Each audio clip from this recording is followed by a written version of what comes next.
So Tim, tell us about what you're going to make today and where this recipe comes from and why you chose it.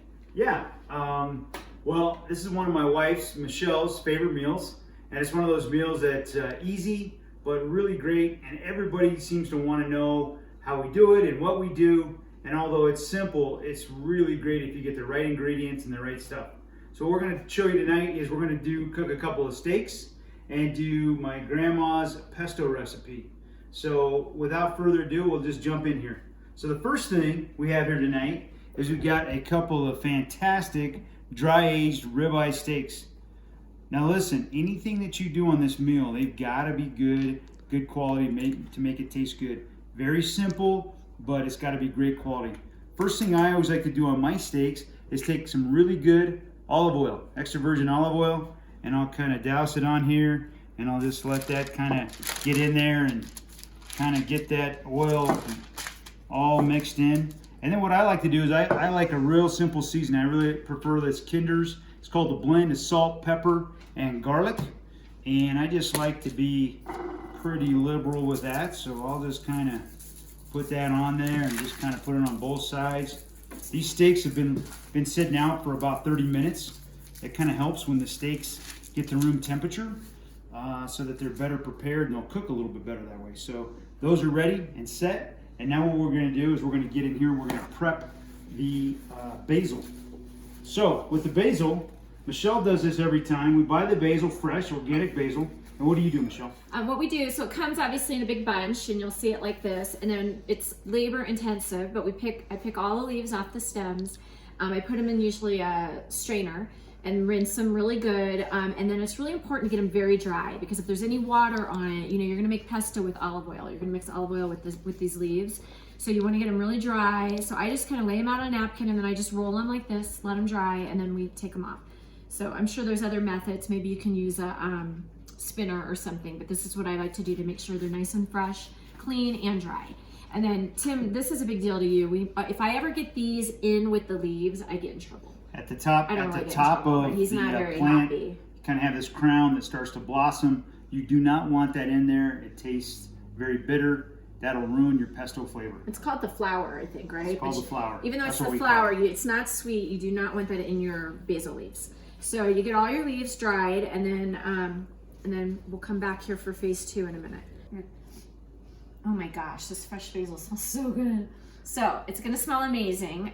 You also want really nice coarse kosher salt, some lemon, garlic, and some really top quality Parmesan cheese. This actually makes a huge difference. If you don't use good cheese, the right cheese, it will not taste it can mess it up. Because it's a big part of the recipe, obviously. So this is not hard. It's easy, but it's delicious. What we're going to do is we're going to throw in a handful of garlic cloves here. Do a couple more for good measure. And then, Michelle, why don't you dump in? Do you want all of this? Or Yep. how much? Dump in all of the leaves. Okay. Whoop. Okay. Whoop. There goes one on the floor, and the dog gets that. If you have a dog like ours, you can just drop things on the floor and he will get it. Okay. And then what we're going to do is we're going to take a really good, healthy couple pinchfuls of the kosher salt. So we'll put the kosher salt in there because you want that flavor. And then what I do is I like to take and start this and just start it with some good olive oil. Just kind of make sure there's some liquid down in there. And it's just sitting in the Cuisinart here. And then what we'll do is we'll put the top on this. And we'll start to pulse this, and I'm going to add some more olive oil as I'm pulsing. So we're going to take this down.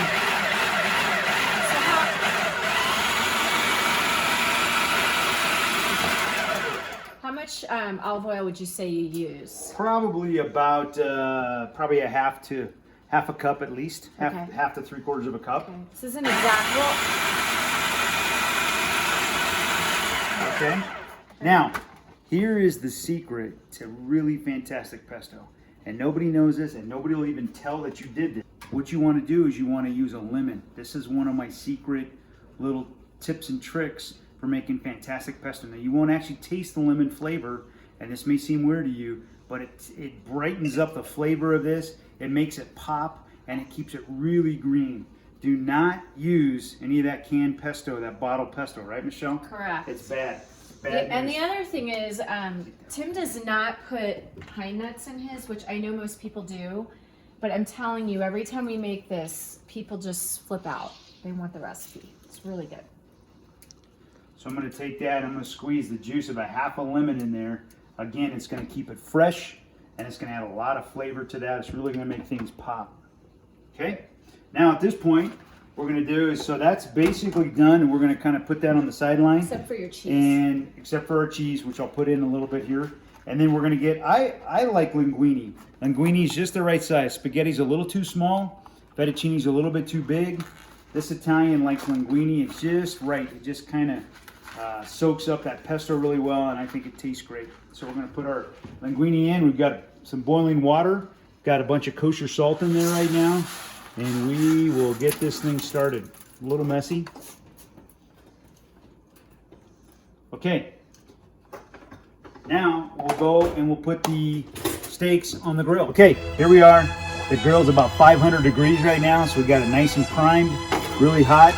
I'm gonna throw this thing right in the center here. You can see that. Getting a nice char on this thing. And we're gonna go about 4 minutes aside for a great medium rare. All right, more to come. Okay, now next I'm going to take some good Parmesan cheese. I'm going to sprinkle that in here on my pesto that's already mixed up. Got a little bit of that lemon and the other ingredients we showed you earlier. Then I'm going to take a clean spoon. I'm not at this point I kind of mix it in. And this is kind of when I like to just do a little bit of taste test, because any good chef knows you got to taste what you're making. So you kind of pull this out, you get a nice little taste. That's good. Okay, so that's basically ready to go. We got our pasta cooking in here right now. And next, we'll go check on our steaks. Another really important part of the Italian meal is a little glass of red vino. So you really kind of have to have that to go with your meal while you're cooking, after, whatever. That's my contribution. Okay, go ahead. Agreed. Another really critical thing about grilling is you've got to let your steaks rest. Anytime you're cooking any kind of red meat, like roasts or steaks or anything, one of the big faux pas is people pull it right off and they want to start cutting it. That's the worst thing you can do. When you pull it off the grill, it's nice and blackened, it's medium rare on the inside. You gotta let all that stuff marinate. You gotta let all those flavors meld. So what that means, you gotta just let it rest for about 10 minutes. Just take a break. I'm telling you, it's magic. It'll make every one of your steaks taste better and be juicier for sure. Okay, next we're gonna go over to the pasta here, and we're gonna try that. We're gonna pull this out. It's real critical when you pull this pasta out. I take this out and I try one, which I just did, and you want your pasta to be al dente. Al dente is Latin for to the tooth, and al dente means you want just a little bit of a slight crunch. The worst thing you can do on your pasta, trust me, coming from an Italian, is have mushy pasta. Don't do that. That's a bad thing. So you want your pasta al dente. Now what we do is we take this off the heat and we come over here. And this is a little trick my grandma, Frances Oddo, taught me from Sicily. Before you put this into the colander, you pour a little bit of your pasta water into a measuring cup. What that Really does, any kind of cup, it doesn't matter, a mug, whatever. This is nice starchy pasta water. What this does is it keeps your pasta from sticking together. Trust me, do this. It works every single time. Now I'll put my pasta back in the bowl. I'll put a little bit of that nice pasta water in there, and then we'll get a little bit of a mix on it, and then we'll be ready to meld with our pesto here shortly.